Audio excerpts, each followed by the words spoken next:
국회에 나가 있는 최병호 기자가 연결이 됐다고 합니다. 다시 한번 불러보겠습니다. 최병호 기자. 네, 저는 지금 국회에 나와 있습니다. 예. 이 두 번째 만나니까 상당히 반갑군요. 오늘 그 시정연설에서 문재인 대통령은 뭐라고 말을 했습니까? 네, 오늘 10시부터 국회 본회의장에서 진행된 2020년도 예산안 시정연설에서 문 대통령은 혁신과 포용, 공정, 평화경제로 함께 나아가는 잘 사는 사회를 만들어야 한다면서 경제활력 제고를 위한 재정의 과감한 역할이 필요하다고 밝혔습니다.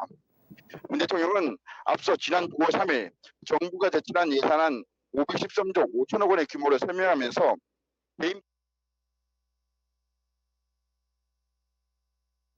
그러면서 경제 하방 위험성에 대응할 마지막 카드는 곧 재정 지출이라면서 수출 투자를 촉진할 무역금융을 4조 원 이상 확대하는 한편 경력 단절 여성 즉 경단녀가 재취업할 때 소득세 감면을 늘리고 저소득층 어르신이 157만 명이나 되기 때문에 기초임금을 30만 원 이상 인상한다는 설명도 했습니다.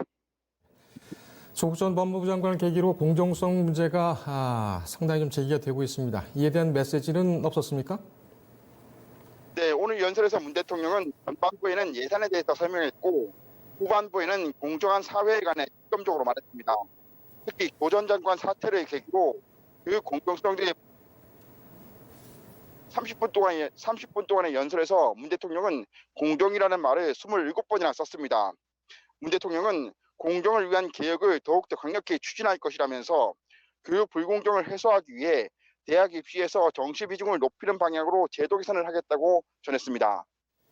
예, 지금 국회에 계류되고 있는 문제 중에 가장 이 국정과제와 밀접하게 연결이 돼 있고 어떻게 보면은 이 촛불 정부의 성공이냐 실패냐 이 기준이 될 만한 것이 바로 권력 개혁이죠. 특히 이 검찰 개혁, 공수처 문제가 있는데 여기에 대해서는 상당히 좀 얘기가 좀 나왔겠습니다. 어떤 내용이 있었습니까? 네, 특히 말씀해주신 대로 공수처 설치 등 권력기관 개혁을 아주 많이 강조했는데요. 문 대통령은 어떤 권력기관도 국민에 존재할 수 없다면서 수사법과 수사권 조정 법안을 국회가 조속히 처리해달라고 부탁했습니다.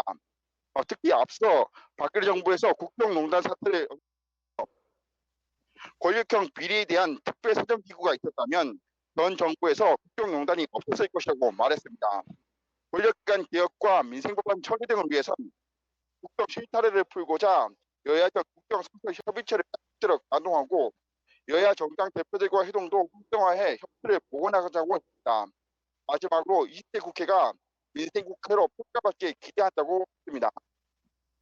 예, 이 공정성 문제라든지 공수처 문제에 대한 당위성을 설명을 하면서 박근혜 정부의 국정농단 이 얘기를 했습니다. 그때 적폐 처리가 제대로 됐으면은 권력 개혁은 좀 쉬웠거나 아니면은 좀 할 필요가 없었지 않겠느냐 이런 얘기를 했습니다. 정리를 하면 전 정부의 국정농단이 이 검찰 개혁의 그 근거다, 공수처를 마련해야 될 그런 당위성의 증거다 이렇게 취지로 얘기를 했는데 한국당을 비롯한 야당에서는 상당히 좀 반발이 있었겠습니다.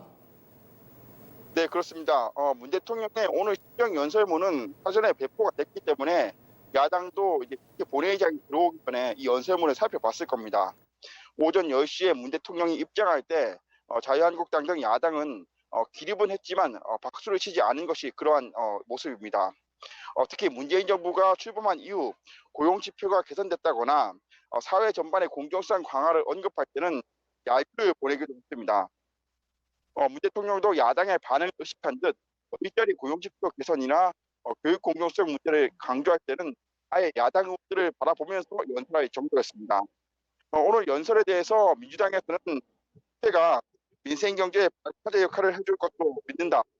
2020년도 예산안을 원활히 통과하도록 노력해야 한다라고 말했습니다. 반면에 자유한국당은 대통령이 여전히 민심을 무시하고 독선적인 국정 운영을 하고 있다면서 청와대 인적 퇴진부터 해야 한다고 비판했습니다. 예. 최병호 기자 상당히 좀 고생했습니다. 거기 지금 날씨는 어떻습니까? 네, 날씨는 오늘 화창한 날씨입니다. 예. 지금 점심시간이라서 국회에 대부분의 사람들은 빠져나갔거나 이른 점심을 먹고 돌아오겠군요. 맞습니다. 예, 고생했습니다. 식사 많이 하기 바랍니다. 감사합니다. 예, 정치부 최병호 기자였습니다.